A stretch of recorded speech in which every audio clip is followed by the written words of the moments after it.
bermuhasabah itu kapan sebenarnya? Bermuhasabah itu sebenarnya sebelum kita berbuat. Jadi ada dua muhasabah itu. Pertama, muhasabah sebelum melakukan suatu pekerjaan atau aktivitas ibadah.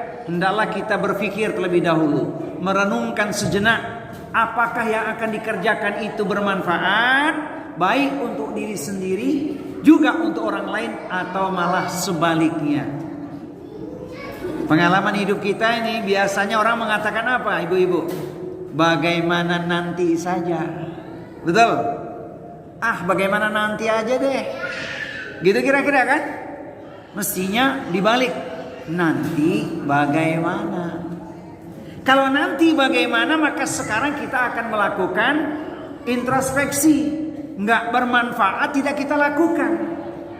Itu yang dikatakan oleh seorang Imam Hasan Al-Basri. Beliau berkata, semoga Allah merahmati seorang hamba yang merenung sesaat sebelum mengerjakan sesuatu. Apabila pekerjaan tersebut bernilai karena Allah, maka lakukanlah.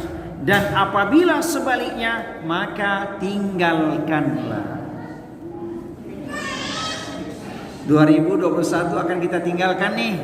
Kira-kira selama ini bagaimana, Bu? Kita sempat berpikir nggak sebelum berbuat? Alhamdulillah sudah Ustaz, tapi mungkin belum sepenuhnya. Kita ini sering jalan aja, jalan baru mikir.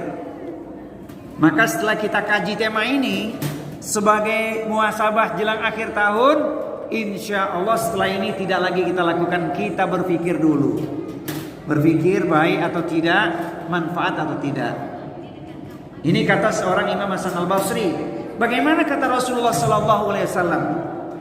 Rasul mengatakan, min husni islamil mar'i tarkuhu ma la ya'nihi. Kesempurnaan iman seorang adalah meninggalkan apapun yang tidak bermanfaat bagi dirinya.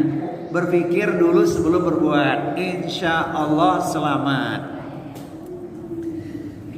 Ini persiapan masuk akhir tahun, jelang awal bulan tahun depan ya. Ada kalimat nggak yang pas untuk pasangan hidup? Ganti tahun apa yang akan diucapkan kepada suami? Bukan selamat tahun baru ya. Apa ucapan kepada suami? Apa kira-kira? Ada nggak ucapan kira-kira? Mungkin begini ya. Tutup sudah masa lalu, kini bukalah lembaran baru. Aku siap mendampingimu, asalkan engkau setia selalu. Hafal nggak? Hafal nggak? Kenapa kita muhasabah? Pertama, muhasabah itu perintah Allah. Ini nomor satu. Mana ayatnya? A'udzu billahi samiil alim minasyaitonir rajim. Ya ayyuhalladzina amanu taqullaha wal tandur nafsun ma qaddamat lighad. Wattaqullaha innallaha khabirum bima ta'malun. Hai orang-orang yang beriman, bertakwalah kepada Allah dan hendaklah setiap diri memperhatikan apa yang telah diperbuatnya untuk hari esok, yaitu bekal akhirat. Dan bertakwalah kepada Allah, sesungguhnya Allah Maha mengetahui apa yang kamu kerjakan. Ini ayat introspeksi, perintah untuk bermuhasabah. Disuruh orang beriman untuk melihat apa yang sudah dia buat. Namanya introspeksi. Kemudian setelah itu bertakwa lagi kepada Allah. Kalau kita buka Al-Quran, ini termasuk ayat langka. Sangat jarang kita temukan satu ayat dua kali perintah takwa. Ini salah satu di antaranya. Jadi kita buka Al-Quran,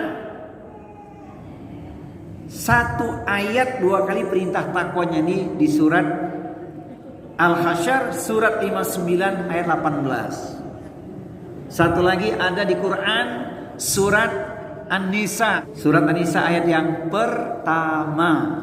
Itu dua kali perintah takwanya. Ya ayuhan nas taqu rabbakumul ladzi khalaqakum min nafsin wahidah wa khalaqa minha zawjaha wa batha minhuma rijalan katsiran wa nisaa'a wattaqullaha alladzi tasaaluna bihi wal arham innallaha kana 'alaikum raqiba. Yang kedua, sebenarnya muhasabah itu juga perintah Rasulullah. Ada pesan menarik dari Rasulullah SAW ketika kita bermuhasabah, yaitu kita akan jadi orang yang cerdas, jadi orang yang smart, jadi orang yang berakal, jadi orang yang pintar. Siapakah dia? Rasul bersabda, al-kayyisu man dana nafsahu wa amila lima ba'dal maut. Orang yang berakal itu, orang yang cerdas itu, orang yang pintar itu adalah orang yang mampu mengendalikan nafsunya, menahan syahwatnya. Sementara kebalikannya, wal ajizu manitaba hawa wa tamanna 'ala Allah. Sedangkan orang yang lemah itu, orang yang rapuh itu, orang yang bodoh itu adalah orang yang mengikuti hawa nafsunya lalu berangan-angan kepada Allah bahwa dia Allah akan mengampuninya. Hadis riwayat Ahmad. Semoga kita termasuk orang-orang yang cerdas, tidak memperturutkan hawa nafsu. Nah, ini yang penting ini. Ini pesan yang sangat menarik. Maka kita melakukan evaluasi diri. Kita merenungkan berbagai peristiwa, apa yang sudah kita buat, baikkah, burukkah, atau bagaimana.